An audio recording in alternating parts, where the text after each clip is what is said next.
Entonces, grosso modo, tú eres egresado de la uni. Sí, sí. Creo que usted me mandó algunas preguntas ¿Sí? y yo quise La primera resumir es un poquito, resumir un poco. la primera pregunta que te podríamos hacer es, ¿en qué momento de tu vida te enteraste que eras, tú tienes acá todo, lo has hecho? Sí, creo que he resumido un poco lo que me preguntó para ver si podemos ir en orden Perfecto, y entonces llegar y no olvidarme todas sus consultas. te escuchamos. Eh, no sé si pueden ver mi pantalla. ¿Están viendo en la pantalla el doctor Más? Sí se ve. Sí se Sí, ve, sí ¿no? se ve. Bueno, buenas tardes. Mi nombre, bueno, es Eric Mas, yo soy peruano y estoy residiendo en Japón. Trabajo en la Universidad de Tohoku y específicamente en un instituto que se llama IRIDES, que es un instituto para la investigación de desastres. Y bueno, una de las primeras preguntas era un poco sobre mi historia académica. Yo estudié en Perú, en Lima, en el Colegio San Antonio de Padua, y de ahí estudié en la Universidad Nacional de Ingeniería, en la Facultad de Ingeniería Civil.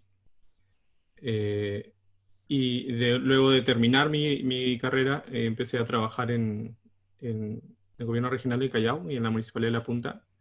Y desde ya entré un poco en los temas de defensa civil o lo que es un poco de desastres, ¿no? Un poco raro para alguien de la Facultad de Ingeniería Civil, posiblemente, pero ya les contaré un poco de cómo llegó ese salto de la ingeniería civil tradicional, por ejemplo, a lo que es defensa civil en general. Y bueno, mientras trabajaba, hice mi maestría también en la uni, en una maestría nueva que se creó en esa época, que me parece todavía de seguir, me imagino, que se llama una maestría de gestión de riesgo de desastre. Bueno, el nombre fue cambiando con los años, pero me parece que gestión de riesgo de desastre y desarrollo sostenible. Y luego del 2009 ya vine para Japón para hacer el doctorado en lo que aquí se llama Ingeniería de Tsunamis. En realidad pertenece a la Facultad de Ingeniería Civil eh, y, y ambiental, pero el laboratorio, digamos, el espacio y con quien hice mi trabajo es especialidad en ingeniería de tsunami.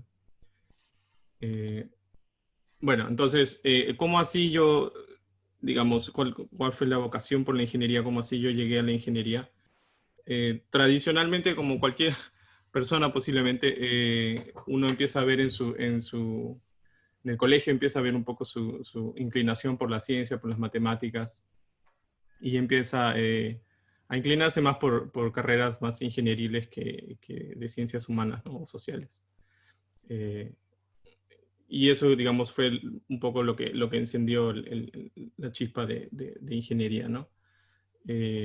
Porque realmente en mi familia, sí, bueno, mi abuelo fue militar, pero trabajó con Alberto Guise, que yo nunca sabía, pero de ahí me fui enterando de algunas cosas que también tenía un poco la sangre ingenieril, ¿no? Pero digamos, no hubo mucha influencia familiar como para llegar a la ingeniería, fue más una cosa que nació desde mis aptitudes, digamos, mejores para la matemática que para las ciencias sociales, ¿no? Yo en realidad quería estudiar ingeniería mecatrónica, que para la época era una nueva carrera en la Universidad Nacional de Ingeniería y me interesaba mucho. Pero el problema era que en esa época recién iniciaba esta carrera en la Universidad Nacional de Ingeniería y prácticamente en el Perú recién estaban empezando todas esas carreras de robótica o mecatrónica. Y en el momento que yo postulé a la uni, yo ingresé a Ingeniería Civil en lugar de mecatrónica. Entonces dije, ok, voy a hacer el traslado después, bueno, cuando fui a postular me dijeron, mecatrónica todavía no tiene una currícula muy, muy clara, así que no te recomendamos, pero en fin. Cuando entré en ingeniería civil me dijeron, ok, en el tercer ciclo te puedes cambiar. En el tercer ciclo no me pude cambiar porque no hicieron traslados en ese año.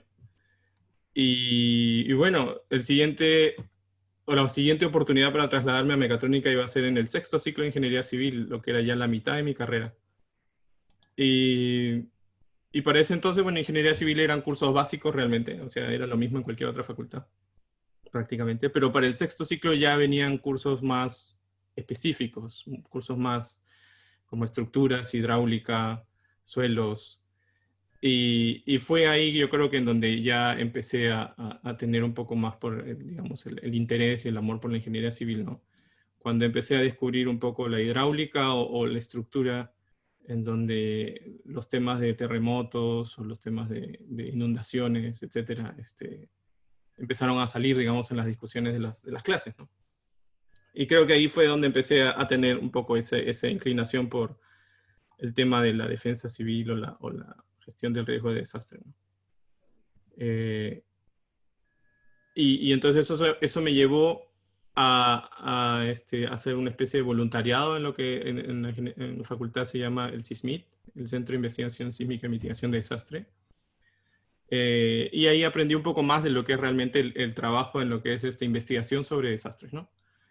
Y creo que a partir de ahí fue donde empecé a ver un poco lo que es la investigación, ¿no? Lo que es, honestamente, para la época, ahora creo que las cosas han cambiado mucho, pero para la época, eh, la idea de publicar o la idea de hacer investigación desde el pregrado no estaba tan inculcada, al menos entre mis compañeros y conmigo en la facultad. Era más una cosa de tener tus cursos, pasar tus cursos, hacer tu asignación, estudiar y dar tus exámenes, etcétera, pero no había un interés mucho de llegar a un nivel de investigación académica desde ese momento, ¿no? Eh, pero bueno, ya dentro del CISMIT empecé a aprender algunas cosas de que es posible hacer investigación, es necesario hacer investigación, y sobre todo en el tema de desastres, ¿no? Y bueno, a partir de ahí, yo, bueno, antes de terminar, cuando iba a terminar la carrera, eh, como ya estaba interesado en el tema de desastres, busqué al profesor, el ingeniero Kuroiwa, Horiuchi, que descanse en paz, para que sea mi asesor de tesis.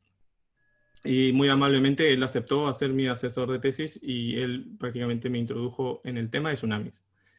Eh, Como yo me gradué el 2004, bueno, por las tomas y las cosas que hubo en la universidad, terminamos en los primeros meses del 2005. Pero en diciembre del 2004 sucede el tsunami de Indonesia, que es uno de los tsunamis más grandes o digamos que impactaron mucho más en la época a nivel global. Entonces el tema era el tema del momento, ¿no? Y ya se habían hecho algunos pequeños estudios en lo que era el riesgo de tsunamis en el Callao, en el puerto o digamos en las costas del Callao, en Perú. Y bueno, el ingeniero Curiba sugirió si me interesaría hacer un poco del tema de tsunamis y ver el tema del riesgo en el Callao. Y fue así como empecé, digamos, mi trabajo también en el gobierno regional del Callao, ya que mi tesis la hice de alguna manera como practicante en el gobierno regional. Y gracias a esas prácticas yo me mantuve en el gobierno regional durante unos años más, ya luego trabajando oficialmente para el área de defensa civil. Y aprendiendo un poco más desde el tema, digamos, no solo de investigación, sino del tema ya de ejecución, digamos, el tema a nivel de servicio público, ¿no? A nivel de qué es lo que realmente necesitamos como país o como zona que está en riesgo de tsunami. Y bueno, ese, digamos, es más o menos cómo llegué al tema de tsunami, ¿no? Y de ahí viene, bueno, ya el tema de interés de hacer una maestría, ¿no? El interés de hacer una maestría realmente vino más por el interés de hacer un doctorado al final, ¿no? El interés de querer llegar a trabajar en la academia, ¿no? De querer hacer investigación. ¿Y por qué? Porque yo trabajaba en el gobierno regional como practicante, pero lo que hacíamos era más que trabajo, digamos, de una municipalidad o un trabajo en el gobierno regional, que es un trabajo de proyectos de ejecución, o ejecución de proyectos, perdón. Mi trabajo era más de investigación, mi trabajo era más de ir al campo, hacer mediciones, regresar a la oficina, hacer análisis de los datos, hacer mapeos, bueno, en ese momento no hacíamos simulaciones específicamente numéricas, pero hacíamos simulaciones gráficas. Y digamos, era esas discusiones y tratar de sacar conclusiones y tratar de sacar, digamos, un objetivo y un horizonte, o sea, digamos, un camino que nos lleve al objetivo que queríamos, que era establecer un nivel de riesgo, establecer un mapeo del riesgo en el Callao, ¿no? Y considerando, digamos, todos los tipos de efectos que podría generar un tsunami, ¿no? Y eso, digamos, que fue lo que de alguna manera me llevó a la idea de, ok, hacer un doctorado y dedicarme a la investigación es algo que me trae satisfacción como persona, ¿no? Y además, ¿por qué en Japón, ¿no? De ahí viene la otra decisión, ¿no? Que quiero hacer un doctorado, quiero dedicarme un poco a la investigación. De ahí viene la pregunta de, ¿dónde hago esto, no? Y tenía dos opciones. Las dos opciones eran Estados Unidos o Japón. Ya que digamos es lo que más, para el área de tsunamis al menos es lo que más, donde más área de investigación ha habido. Y bueno, en Estados Unidos, ustedes saben, existen las becas Fulbright o otro tipo de becas, pero generalmente en Estados Unidos las becas no son integrales, es decir, ellos te dan son muy pocas creo, las que te dan sustento de todo, ¿no? Eh, pero en el Japón sí había estas becas de la embajada del gobierno japonés que te cubrían todo, ¿no? Entonces esa era una de las razones por las que me incliné también por Japón.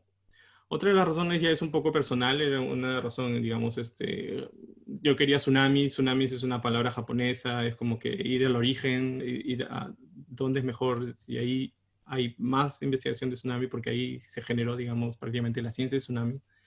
Entonces dije, ok, Japón es mucho más, es un reto mucho más grande y es un origen mucho más eh, básico, ¿no? De lo que es la ciencia de tsunamis. Entonces fue también una parte por qué me apunté más a Japón. Y ya con eso en mente, digamos, yo hice la maestría en la gestión de riesgo y desastre y incluso estudié un poco el idioma japonés un par de años antes de postular a la beca. No es necesario realmente estudiar japonés para venir a estudiar a Japón. Si tienes un nivel de inglés suficiente, ahora último sí están siendo un poco más exigentes con tener una certificación TOEFL o TOEIC, una cosa así. Y si tienes ese tipo de nivel de inglés es suficiente como para venir a hacer el doctorado o la maestría, ¿no? Maestría, a veces un poco de japonés es necesario porque hay algunos cursos que son más interesantes que están en japonés.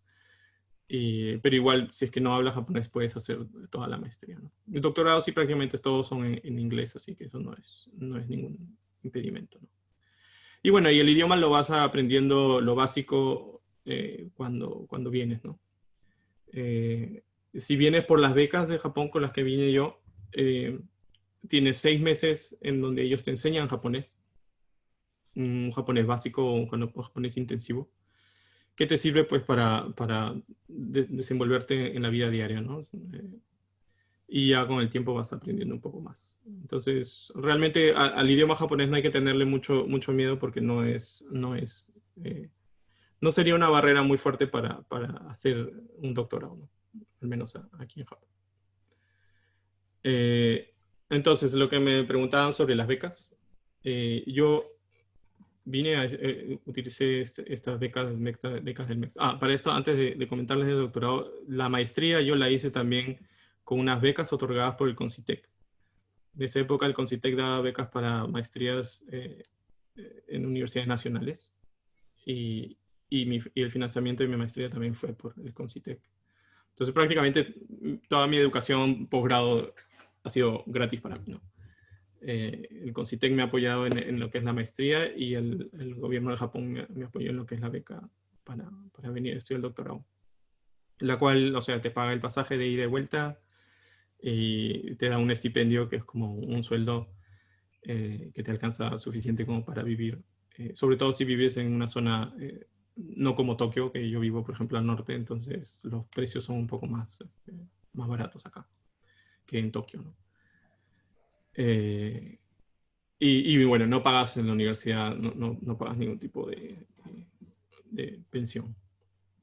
He puesto acá un compañero que estuvo aquí en Tohoku también y ahora ya está de vuelta en Perú y él hizo pregrado en Japón y yo solo vine al doctorado, pero él llegó a hacer pregrado y ahora está regresando este año para la maestría, también con las mismas becas.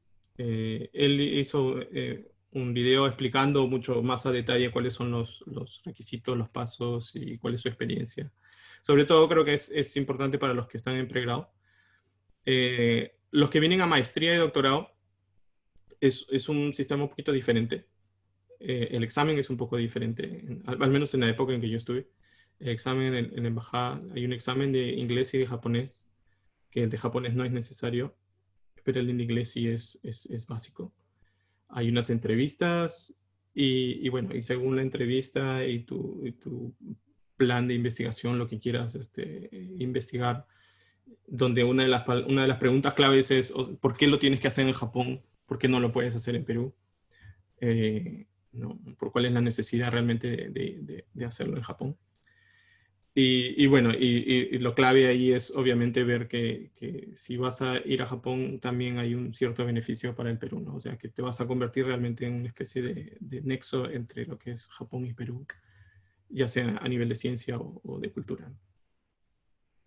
Y bueno, entonces los invito en algún momento si pueden ver este video para que tengan una mejor idea de otras experiencias sobre lo que es postular estas becas, ¿no? Bueno, como les decía, para la maestría y el doctorado no hay un examen específico de conocimiento. Es más la entrevista y el currículum y el plan de investigación. Y luego lo que tú contactas con profesores en el Japón que te puedan aceptar o estén dispuestos a aceptarte. Lo cual no es muy difícil realmente. Cuando yo contacté a los profesores, yo contacté a 3 profesores, 3 universidades. Sin embargo, 2 universidades me señalaron que venga a Tohoku. Y felizmente el profesor de la Universidad de Tohoku me aceptó. Me señalaron a Tohoku porque me dijeron, si quieres estudiar tsunamis y hacer simulación de tsunamis, tienes que ir a Tohoku porque es la mejor ahí. Entonces, felizmente el profesor sí aceptó. Y bueno, aceptó la primera vez que postulé a la beca, no pasé la valla y no pude obtener la beca ese año. Pero el siguiente año volví a postular y el siguiente año ya obtuve la beca. Y entonces el profesor todavía estaba dispuesto a recibirme, así que, bueno, soy el primer peruano que hizo ingeniería tsunami. Después, las becas de Japón no son la única forma de venir a Japón y hacer estudios. También existen otros apoyos como fellowships para investigadores jóvenes, que no son grados realmente, no les dan un grado, pero les dan un estipendio mucho mayor que lo que da la beca, prácticamente el doble de lo que da la beca, es prácticamente ya un sueldo, además de un dinero, digamos, un presupuesto de investigación, ¿no? Y te permite estar, me parece, hasta 2 años. Generalmente es para ya quienes quieren ir al postdoctorado, ¿no? Esto ya es un poco más para el postdoctorado, para quienes quieren ya empezar a hacer investigación y adentrarse un poco en el ambiente. Para esto sí creo que necesita un host, es decir, tiene que contactar a alguien que sea una universidad o un instituto que pueda alojarlos. Y bueno, y hay más detalles que están en esta página, ¿no? Y bueno, hay otras fundaciones, esta no es la única, Japan Foundation es una de las más grandes también, que también ofrece de vez en cuando programas en los que apoyan, digamos, el intercambio o cursos pequeños. La JICA también hace ese tipo de cosas, Japan International Cooperation Agency, que es la JICA. Y otro de ellos es el Matsuma International, ¿no? Que también tiene un programa de fellowships, en donde un año me parece que uno viene a hacer como una especie de training, ¿no? O internship, una cosa, que son pequeños investigaciones, ¿no? Y bueno, más o menos hay bastantes oportunidades, pero definitivamente si es que quieren hacer un pregrado, posgrado, lo básico es las becas de Monbusho, ¿no? Monbusho son las que así se llama. Muy bien, Eric, muchas gracias por tu participación. Ha sido bien instructivo, bien organizado. No, cuando quieran, no hay problema. Ya parece japonés ahí ordenados. Claro, y llegando 10 minutos antes. A propósito, para terminar, una pregunta. Dime. ¿Qué diferencia ves tú entre los estudiantes japoneses y los estudiantes de la universitarios? Ah, honestamente, por ejemplo, las clases, yo doy clases acá en japonés y en inglés, ¿no? Y las clases con los japoneses son muy diferentes a las clases que había en la universidad, en la uni, ¿no? En el sentido de que el alumno japonés no pregunta en la clase. El alumno japonés y no responde tampoco. Es muy extraño. Bueno, la cultura es como que el profesor siempre tiene la razón. Incluso si el profesor está haciendo un error en la pizarra, nadie le llama la atención, nadie le dice, nadie le apunta a la profesora, hay un error aquí. Lo cual en la uni nosotros siempre hacíamos, ¿no? Si el profesor escribía algo, alguna ecuación que no estaba bien, le decíamos, profesor, aquí esa ecuación tiene un error, ¿no? Y, o si el profesor preguntaba algo, siempre había una discusión, ¿no? Creo que es un poco más dinámica y un poco más libre en la uni o en el Perú. En Japón es un poco más de respeto y de jerarquía. Y recién el alumno empieza a abrir y preguntar más cuando ya llega a incorporarse a un laboratorio, porque aquí el sistema es diferente. Aquí cuando un alumno en pregrado está en su último año, tiene un lugar, un laboratorio, es decir, es asignado a un par de profesores y un espacio, y tiene su computadora y un espacio en el que puede venir a hacer su investigación durante ese último año, lo cual en la universidad, en la uni no teníamos. Es decir, cada uno hace su investigación por su cuenta en su casa o donde sea, y no está asignado a nadie específicamente o a algún espacio específicamente, solo tienes tu asesor que puede estar donde sea. Eh, entonces recién ahí es cuando en ese espacio más personal es cuando el alumno empieza digamos, a desenvolverte. Entonces ahí hay unas pros y contras, ¿no? Si el alumno no pregunta en la clase, puede que no esté aprendiendo mucho, pero el que japonés también investiga bastante por sí mismo. Desde los primeros años en la universidad se les enseña a muchos cursos, están diseñados de tal forma de que no se les enseña todo, sino se les dice, ok, hay esto, tú investiga por tu cuenta, ¿no? Y después en el examen va a venir ese tema. Entonces ellos tienen que generar su propio curso, por decirlo así en algunos casos, ¿no? En la universidad es como que nosotros somos el vaso vacío y esperamos en el Perú esperamos a que nos llenen el vaso simple, ¿no? Aquí es como que, ok, yo te lleno el vaso un poquito, pero tú también tienes que llenarlo. Si no lo haces tú, no vas a pasar el curso. Eso me hace recordar, creo que Richard Feynman escribió que su encuentro con los científicos japoneses. El americano llega y dice, bueno, yo les voy a demostrar una fórmula extraordinaria que explica todos los resultados experimentales. El científico japonés dice, eh, tenga usted la generosidad de escucharme un momento para someter ante su consideración esta humilde fórmula. Cuenta que hay como tú dices, un cierto respeto, humildad en los científicos japoneses. No sé si será cierto, pero es lo que cuentan, ¿no? Sí, sí, hay bastante humildad. Bueno, hay de todo, pero en general se trata de ser bastante Muy bien. humilde. Y en la ciencia, obviamente, uno no tiene siempre la solución, ¿no? Hay que tener un poquito de humildad también para cuando uno presenta sus resultados. Bueno, muchas gracias, Eric. Estamos entonces en contacto. Sí, cuando sea, que estén bien, que tengan un buen día. Gracias, gracias. Nos vemos. Hasta luego. Cuídense. Un abrazo.